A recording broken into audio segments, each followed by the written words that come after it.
क्षेत्र के भक्तों, जीविका की शिक्षा हम कहीं से भी ले सकते हैं। इंजीनियर शिवेंद्र यादव जी के साथ में चले जाओ तो वो भी हमें कमाने खाने के लिए बहुत ठेके दिलवा देंगे, अच्छा रोजगार विवाह चल जाएगा। किसी किसान के पास में चले जाओ तो वो भी हमें जीविका का संसाधन बता देगा। व्यापारी के पास में पहुंच जाए वो हमें व्यापार बता देगा। और किसी भी संस्थान के द्वारा हम जीविका की शिक्षा प्राप्त कर सकते हैं। लेकिन मेरे भाइयों, जीवन क्या है, जीवन जीने का सलीका क्या है, ये शिक्षा हम कहीं भी किसी संस्थान में प्राप्त नहीं होती। ये शिक्षा तो हमें सिर्फ श्रीमद् भागवत के द्वारा प्रदान की जाती है। इसलिए हर एक व्यक्ति को श्रीमद् भागवत की शरण में रहना नितांत अत्यंत आवश्यक है।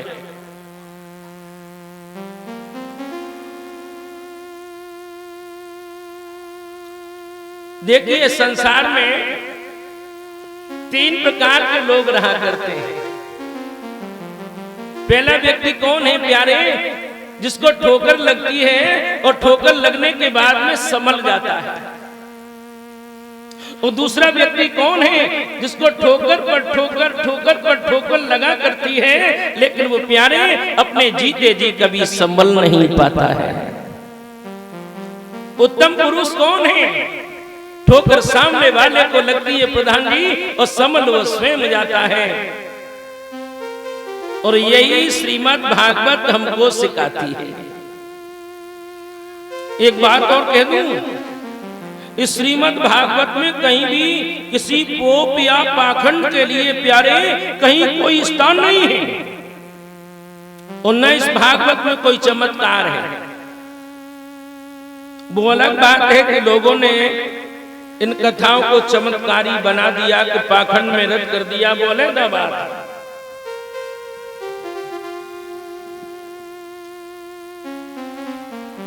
ये भागवत तो मेरे गोविंद का, मेरे आराध्य का, मेरे कृष्ण का एक वाक्य है। और वो क्या है?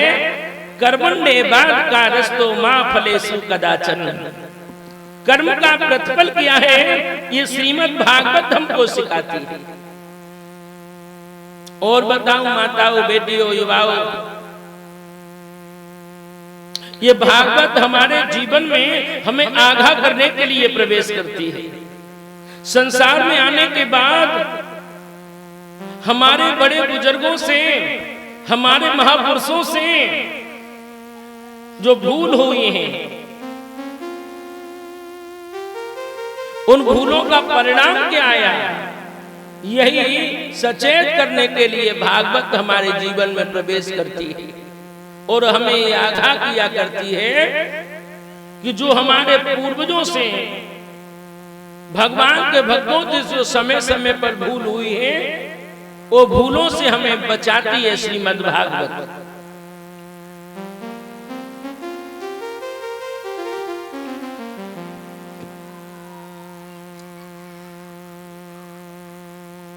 एक प्रश्न ये भी खड़ा होता है कि श्रीमद् भागवत क्या है? देखिए, भागवत में 4 अक्षर हैं, और अलग अलग अक्षर का प्रधान जी अपना अपना अलग विशिष्ट एक अर्थ है। भागार्थ क्या है? भागार्थ होता है भगवो प्रकाश, भासते सर्वलोकांश, जो संपूर्ण लोकों को प्रकाशित करता है। गा का अर्थ क्या है? गा का अर्थ प्रधान जी ज्ञान नहीं है। अच्छा, आप सब पढ़े लिखे बैठे हो बहनाओं, गा शब्द से कभी ज्ञान लिखा जा सकता है? नहीं। तो देखिए, यहाँ पर गा का अर्थ ज्ञान नहीं है। गा का अर्थ है गान। गीयते नारद आदवे, जिसका गान नारद और सुखदेव जैसे आदि परमहंस करते हैं। वा का अर्थ यहाँ वैराग से नहीं है। वर्धन्ते सर्व शास्त्रेषु जिसका सिद्धांत संपूर्ण शास्त्रों में विद्यमान है। गीयते नारदादवे। अब देखिए तस्मात् भागवत इत्युच्यते, इसलिए इस ग्रंथ का नाम है भागवत। और इसीलिए ये ग्रंथ जो है श्रीमद् भागवतम प्रत्यक्ष कृष्ण एवं है। ये भागवत जो है कलयुग में साक्षात श्री कृष्ण का ही स्वरूप है। विद्वानों ने, संतों ने इस श्रीमद् भागवत को ठाकुर जी का वाङ्मय स्वरूप बताया है। अभी आप लोग, हमें लगता है नहीं समझे होंगे, एक बार पुनः समझाई देता हूं। जो संपूर्ण लोगों को प्रकाशित करता है, जिसका गान सुखदेव और नारद जैसे आदि परमहंस करते हैं, जिसका सिद्धांत जो है संपूर्ण शास्त्रों में विद्यमान है, इसलिए इस ग्रंथ का नाम भागवत है और मेरे आराध्य कृष्ण का वाङ्मय स्वरूप है। एक बार और समझ लेते हैं। ये बात आपने समझ ली तो 7 दिन की यात्रा में कहीं कोई समझने में कठिनाई नहीं आएगी। देखिए, बड़ी अद्भुत बात है। संपूर्ण लोगों को प्रकाशित कौन करता है? श्री कृष्ण। सुखदेव और नारद जैसे आदि परमहंस गान किसका करते हैं? वो कौन है? श्री कृष्ण। जिसका सिद्धांत संपूर्ण शास्त्रों में विद्यमान है, प्यारे वो कौन है? श्री कृष्ण। इसलिए आप इस कथा को, मुझे बड़ा उम्मीद है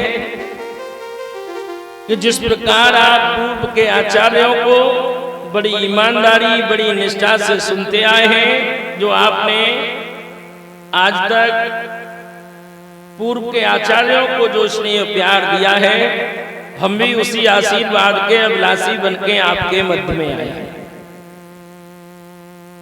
बड़ी सुंदर कथाएं भगवान की, जो मन के मैल को साफ करती हैं। और भगवान की कथा प्यारे समझ में जब आएगी, जब आप अपने आप को मेरे आराध्य के श्री चरणों में समर्पित कर देंगे।